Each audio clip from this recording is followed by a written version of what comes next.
So my name is Jennifer Brogdon, and I was at Tennessee Tech from 1991 until 1996. My major was Civil and Environmental Engineering, and my job title is CEO and General Manager at Upper Cumberland Electric Membership Corporation. So I loved my time at Tech. I graduated again in 1996. I started a co-op program with Tennessee Valley Authority in 1992 when I was a sophomore. And I just retired from Tennessee Valley Authority after 28 years experience.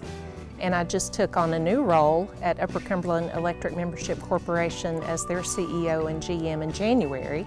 So I've worked two places since I graduated. And my time at Tech prepared me in large part due to the co-op experience. I spent a year at school and then a year at TVA for 2 full years at TVA before I graduated. And then also I think my professors and friends that I met meant a lot to my career as well. And I had lots of great opportunities there. The biggest challenge in the workplace is usually working with people and learning to lead and learning to work toward a common vision and building support for that vision. So I think something that's important to learn early on is just working in groups and working with a wide range of people and realizing that everybody has something that they contribute. Been through a ton of challenges, but I think the people challenges are probably the bigger challenges.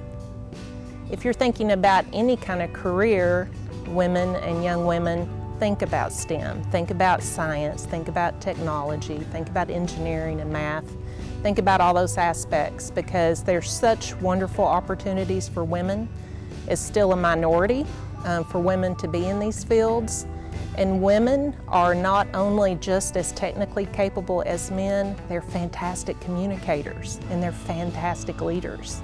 And so as a woman in any of those areas, you're going to naturally kind of float to the top as a leader. You can coordinate well, you can communicate well. So don't think about STEM as being boring. Think about working with other people to solve big, complex challenges and leading them through that. And I would wish that all women would consider some sort of career in STEM. One thing that I've learned is that you have people that you can depend on, people on your team that perhaps have been performing a certain function for a long time. And just because they report to you doesn't mean you can't stop and ask them how they would approach a situation. And then you have folks that you can rely on, hopefully outside of your workplace, maybe some acquaintances you made at Tennessee Tech, maybe some prior leadership that have been through the same thing. I know when I had that last storm, one of the things that I did was call the former general manager of Upper Cumberland. And I said, hey, these are the things I'm thinking about that I think we need to be doing. What do you think about this approach? And he gave me confidence by saying, yeah, that's probably exactly what I would do. And how about thinking about this and that? So be that person for someone. And also, doesn't matter what level of leadership you're in, be humble enough to ask others what they would do.